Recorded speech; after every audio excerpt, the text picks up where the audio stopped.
All right. Happy Saturday, everybody. It is your buddy OC Steve coming at you with a megaton of New Japan related news and content for your weekly little update here. So last night we had the very first episode of New Japan Strong on New Japan World.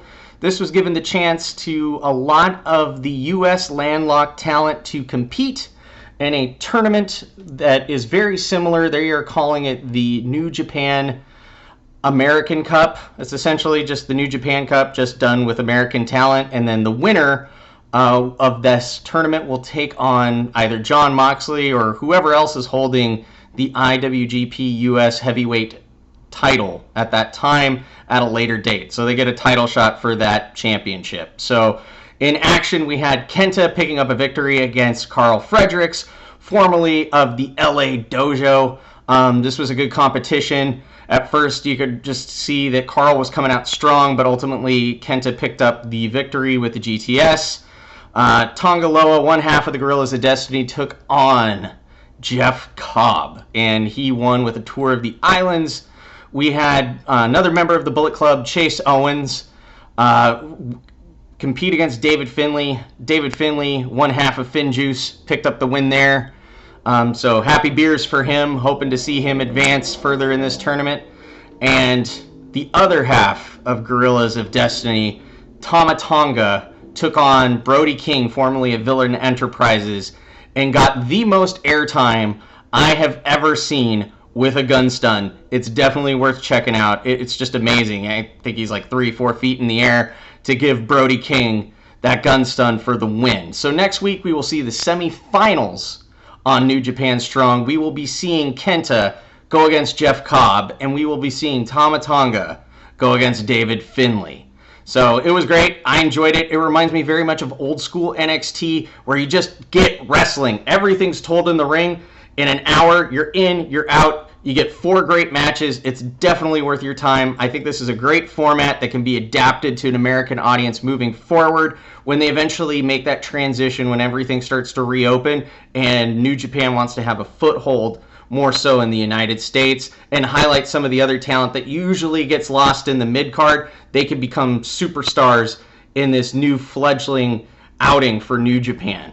So what's going on in Japan, though, is during the Summer Struggle Tour, we are having a mini tournament within this tour for the 6-man Never Openweight Tag Team titles, which will be ending tomorrow with Master Wato, Kota Ibushi, the Ace, Hiroshi Tanahashi versus 3 members of Chaos consisting of Tomohiro Ishii, Hiroki Goto, and Yoshihashi, all competing for that championship tomorrow. So that'll be definitely worth watching. Some other events that have been happening this week are you can start to see that they're building up with Okada challenging Yujiro Takahashi in the King of Pro Wrestling tournament.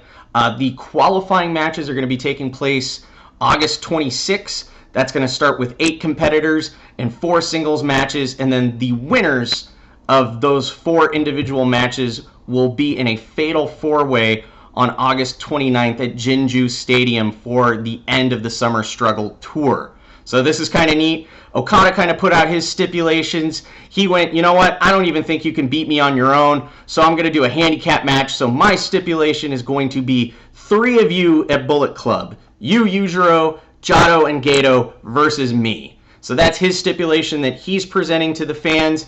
Yujiro countered that offer going, that's just kind of, a little hollow. How about we do a lumberjack match, but the lumberjacks are going to have leather straps. So if you fall over the ring, you're going to start getting pummeled by whoever's on the outside of that ring. So it's kind of neat. Ultimately, the fans will be able to vote on which stipulations they want to pick. So I think this is a fun piece of creative content that New Japan can utilize moving forward to have audience participation locally and also online. So it's helping them establish that whole concept of being for the fans in matches picked by the fans. So I think that's going to be a lot of fun. And then another development with the Jinju Stadium event, the Dragon of LIJ, Shingo Takagi, has announced that he is going to have an open challenge for the Never Openweight Championship in the form of a current blast death match at Jinju Stadium August 29th. He came off the end of last night, and he presented this match because he feels that no one is going to challenge him for this title, that no one is going to be crazy enough to compete in this match against him. I personally believe that there is somebody crazy enough to do that, and his name is Minoru Suzuki. I really think that Murder Grandpa and Shingo are going to have a great match August 29th in front of an audience at Jinju Stadium, and this will be the 21st anniversary of a match that had very similar between the Great Muta and the Great Nita that took place at Jinju Stadium around 1999. So this is a great way to honor that match. New Japan has a lot of that history of honoring previous great matches in their timelines. And it also is a great idea because this is their return to Jinju Stadium. So you get one of those classic ceremonial matches that recognizes the importance of this event and just adds a little gravity. And when's the last time did we see any form of a death match in New Japan? So this is going to be one of those matches that could definitely steal the event. And then finally, we did get some announcements of the G1 Cilmax 30 tournament that is going to be taking place starting September 19th and ending October 18th. At this point, no competitors have been announced. That's usually par for the course when it comes to New Japan events.